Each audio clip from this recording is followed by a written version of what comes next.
What's up, everybody? It's Shadow Ninja here, and welcome back to Rage Quit. I hope everybody had a great holiday. Sorry I haven't been posting much lately, but you know how it gets this time of year. Very busy for all of us. But anyway, let's just get right into today's video, which if you saw the title and the thumbnail, we are once again talking about Mortal Kombat.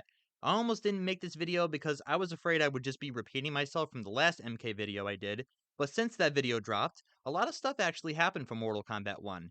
Chaos Reigns released, giving players some new fighters like Noob Saibot, Sector, Cyrax, and Ghostface from Scream with two more guest characters on the way. And this thing dropped like a tree in the forest because nobody gave a fuck. A new story expansion and a couple new characters wasn't nearly enough for me to personally install Mortal Kombat 1 again, especially when said DLC costed 50 bucks, almost as much as a brand new game, and the whole thing isn't even out yet.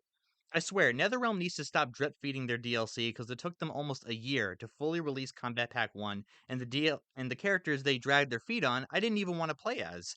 I was happy we got Takeda back and Quan Chi and Ermac, but two out of those three should have been in the game to begin with because you fight them in the story mode.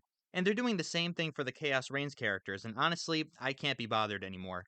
I used to really like Mortal Kombat games. I would pre-order them every single time they came out with a new one, but MK1 really hurt my trust for NetherRealm. And their DLC practices aren't even one of the bigger reasons why. MK1 felt like it shouldn't have been made. It feels way too different, and it doesn't feel like it has the same DNA as other Mortal Kombats. Not only do they completely screw with the story they had going for 10 years, but the way they handle character skins and extra content is completely different. I believe in one of my videos I said something like, look how MKX gave players skins and stuff versus MK1. It's completely night and day. In MKX and even MK11, we had the crypt, solving puzzles, using coins to unlock all sorts of stuff. But now in MK1, we have Invasions mode. I already said how I feel about Invasions mode, but I'll say it again for those who didn't hear me the first time. This mode fucking sucks. I don't want to fight bots with modifiers to make my Sub-Zero green, okay? That's just stupid. And a lot of people share that sentiment. And I think they brought back Towers of Time, but dude, the game's been out for like a year now. Most players have already tortured themselves with getting skins in Invasions, so what are the Time Towers gonna do? It doesn't make single player any fun, but for those who want to fight online, there's a whole new set of problems for you. NetherRealm doesn't really seem to know how to balance characters with each other. They make some characters useless with constantly having to call in their cameos to extend combos, while other characters don't need them at all. Most characters don't have a lot of combos they can do. They don't really have a full kit, so it's forcing them to use cameos, which some people don't like. I've seen people ask for them to release a mode where cameos are turned off, like a one-on-one mode, but if they did that, the gameplay would be like infinitely worse because that's not how the game was intended to be. I thought the cameo mechanic did have potential because it expands the roster a bit, giving us more characters to use even though we can't directly play as them. You know, the ones that didn't really make it onto the official roster, but we have supporting characters and not very well known characters on the sideline to call in. But then these new cameos that come out, they're not only lackluster, but they're also tacked onto the DLCs as well. And honestly, I'm not going to pay to have Janet Cage hop onto my screen, flip me off, and then do a backflip.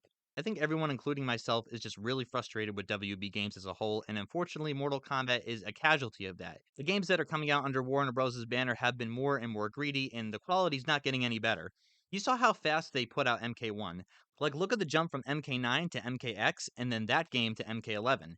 Each game felt so different. Not only did the graphics majorly improve, but they all had things about them that made them stand out. It took time to make each of them, years of development. And then we get this guy over here. He looks like MK11, plays like a shitty Marvel vs. Capcom ripoff, and it's completely unrecognizable, but in a bad way. Don't get me wrong, I like experimenting with stories sometimes and changing things up, but this whole multiverse thing's gotta take a nap or something. Too many franchises are doing it ever since the MCU started putting it into the mainstream. The story mode did a couple things right, like giving Baraka and Reptile a proper backstory and using them in more meaningful ways. Then you have characters like Scorpion, Cyrax, and Sector, and they're not the people that they were in previous games. I love Scorpion, not because he was just a yellow fire ninja, okay? I love the character, Hanzo Asashi, the rage demon, hell-bent on revenge, who finds that his anger is misplaced and eventually he teams up with Sub-Zero. We get this in MK11, and it was awesome.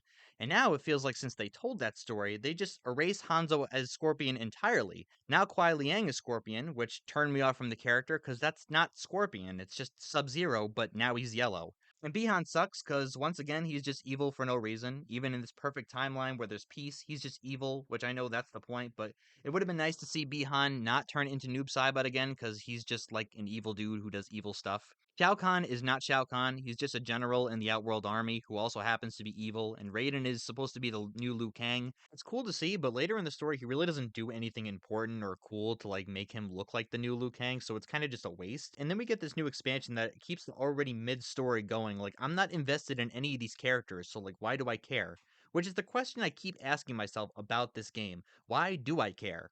Well, it's because I see where MK is going. Believe it or not, I actually do care about the franchise. Like I said, I loved it before. It used to be like one of the big three of fighting games. Everybody loves Mortal Kombat. The gameplay is gory and bloody. The characters were always over the top and badass. Now I can't help but feel like Mortal Kombat has overstayed its welcome. They're trying too many things, but not really focusing on what made these games fun. Honestly, I'm not surprised that they canceled Combat Pack 3. There's too much bad that outweighs the good, and there's a lot better, more fun fighting games out there. But I think this is going to do it for this video. I'm sorry I just kind of went on a rant, but like I said, I really do care about Mortal Kombat. I wish in the next games that they make, they do better, or maybe just take a break from the franchise, maybe do some Injustice stuff. I'm sure a lot of people would like to see that. Give this a break, maybe get some new ideas that don't completely revolve around changing the timeline and the characters up. And please get a better DLC schedule, because a year for a combat pack, and then it's going to be almost a couple months in, and we're still not done with Chaos Reigns yet. It's a little exhausting. But guys, this is Shadow Ninja. This is going to do it for me. Thank you all for watching. I will see you on the next one.